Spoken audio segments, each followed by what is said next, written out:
Banana Slam Jam.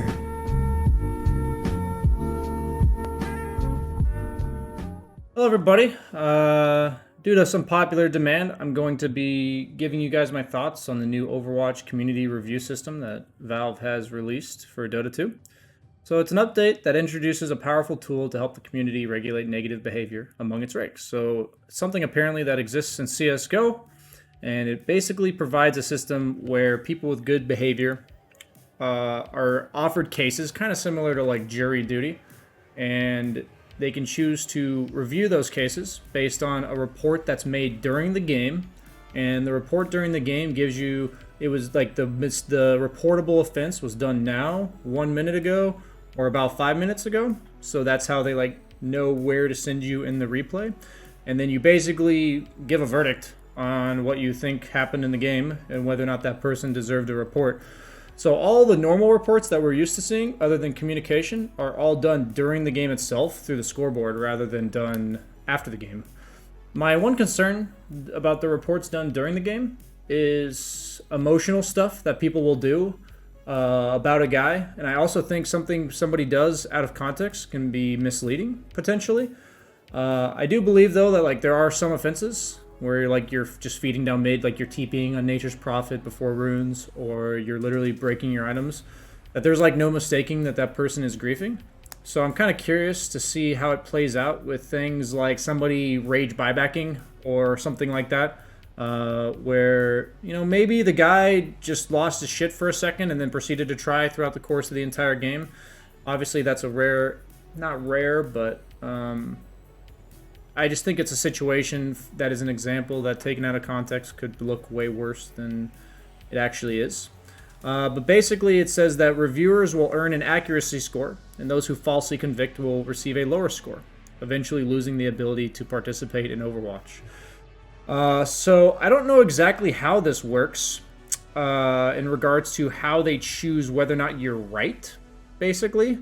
I would have to assume that they're either using like a Valve employee, or they're either having like a bunch of people review the same case, and whoever rules like over, if there's like an overwhelming amount of people that rule one way and then like one or two people that rule the other way. I never saw it in this update exactly how they plan to like assess your accuracy, but I think this is really cool. You basically have a behavior score for your reviewing. I think over time, one of the best things that could be done is the community self-regulating. I think there's a lot of things that are just not even close to debatable, kind of like I've mentioned. And, you know, the overall overwhelming majority of people think that it's abuse. I've heard some reviews already from viewers that people are basically, you know, holding themselves more accountable already. Like, maybe it's not drastic, but they're seeing a bit of a shift. This is a situation where I want to see how it plays out over the course of like the next 2 weeks to 4 weeks. But I do believe that there's no way in hell Valve was ever going to do it themselves. I've always proposed hiring like 1 or 2 Valve employees even that just reviews high MMR games. And basically, I feel like if you improve the behavior of high MMR players, I think that would also bleed down to lower MMRs. I personally am quite tired of having people that I would say deem their time more important than their 4 teammates or even like the 5 opponents. I just as much like hate winning a game for free as I do losing a game for free. I think the most enjoyable games of Dota are the ones where it's hard fought out by both teams. Whether or not it's a win or a loss, like obviously I'm happier if I win, but what I like about this system theoretically is that, especially in NA, where there's such a small pool of players, that eventually the shitters will just be weeded out. The problem I have with Dota right now is that about 10% of the community, that all it takes is 10% to ruin almost every single game. Meaning that if 1 out of 10 people playing Dota is like a game ruiner, tilter, rager, walk down mid kind of guy, you're going to get one in your games a decent portion of the time, like a large portion of the time. And I feel like in NA, every time it's somebody feeding down mid or like somebody that's just like straight up bitching in chat and stuff, it's the guy I have muted. Like, my teammates are all arguing with this guy, and I don't even know it's like a guy that I don't even know what's going on because I have the guy muted. And it was from like a previous game.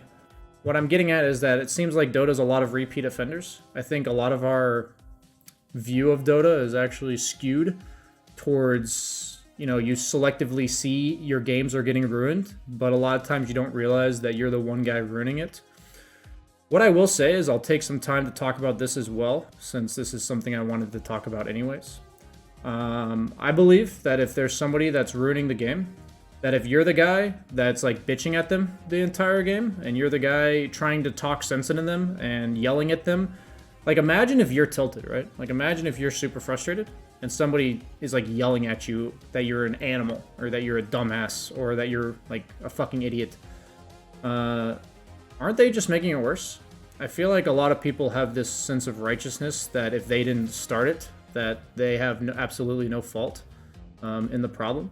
I personally will almost certainly be reporting just as much, if not more, the people that respond to the toxic guy and continuously shit talk him, more so than the person that actually ruined the game in the first place. Because I believe most games can be won if you have one person that gives up, or like as long as they're literally not walking into the opponent carry feeding. I think most games can still have a chance to win. But the second one other person on the team gives up, it's kind of just GG. I don't think you can ever 3v5. I don't think you can ever overcome that large of a deficit. I want to give like, not like a confession, but like owning up to something, you know? I feel like I was that person for a very long time. And I feel like the reason why I know exactly how I would describe it, and it seems very vivid, at least in my eyes, is that it takes one to know one. I think always in the past I had this sense of righteousness that since somebody else ruined the game first, and then all I did was tilt because they ruined the game, that like I was fine. And that's just not the case. And when we see a system like this, I think one of the most important things for everyone in these games is not only that they just report this guy and move on. The fact that you can report live in the game, I think is really nice in the sense that, you know, you can get it over with and done during the game itself. And I think it offers like some sort of closure, knowing that you'll get, like that person will get what's coming to them if they consistently behave like that. And I want to like encourage everyone that is watching this to basically do that and then just fuck off. Like stop talking to that guy, mute that guy, act like he doesn't exist. Do your best to win the game. I mean, I just got out of a game where, like, honestly, 5 or 6 of the people in the game were all just tilting, like, different teams. And it's like, holy shit, like, it's amazing how much people, tilting is, like, contagious. It's like a snowball effect. It, like, bounces from one person to the other. And, I think if you're going to go into a game knowing that a guy tilting is going to tilt you, I don't think you should queue up. Like, I feel like I'm trying to hold myself to that standard, and I feel like you guys should try to hold yourselves to that standard too. I think there's a lot of us out there that don't think we're being toxic. It's like hard to see that we're being toxic. A lot of times Dota is seen from the perspective of like your lens. You're looking through a specific lens of your hero and what you've experienced throughout the course of the game. And I've talked in coaching sessions and I've realized for myself that a lot of times, like, there's things people should know for sure, but there's like some times where people just unintentionally quote unquote grief you. Like something they do just like completely ruins your game. And that's because they're all looking through their lens. Sometimes, like, I think the best players in the world are able to see the biggest picture. They're able to see the game from like their teammates' perspective and knowing like what they need to do to enable their teammates and all that kind of stuff. So it's like, I do encourage that, like that you try to view how you can help your team in the game. But the fact is there's a lot of people that aren't trying to be toxic, that either just don't know better, or, you know, maybe they're just not thinking as clearly that specific game or whatever. And that being harsh to people is like the most toxic thing you can be. And there's a difference between, you know, yelling at a guy for sniping your last hits and then at the same time like a guy that's actually intentionally stealing all your last hits or something, you know? Like there's a difference between like a one-time thing, two-time thing, or a guy that's clearly trying to ruin your game. And I want to encourage everyone to, like, not be that guy. Because just because you think somebody else fucked up, it doesn't make you, like, not toxic. And I feel like this system, I hope, will help with this. That's, like, that's really what I hope will help with this whole, like, snowball of tilt. I think everyone has this innate desire to funnel their frustrations outward. You know, they just want to, like, yell at the whole world, yell at everyone on their team, yell at that guy, make sure they're heard by as many people as possible, to make sure, like, their struggles are, like, identified with and understood, that it's like there's a reason that they're pissed. And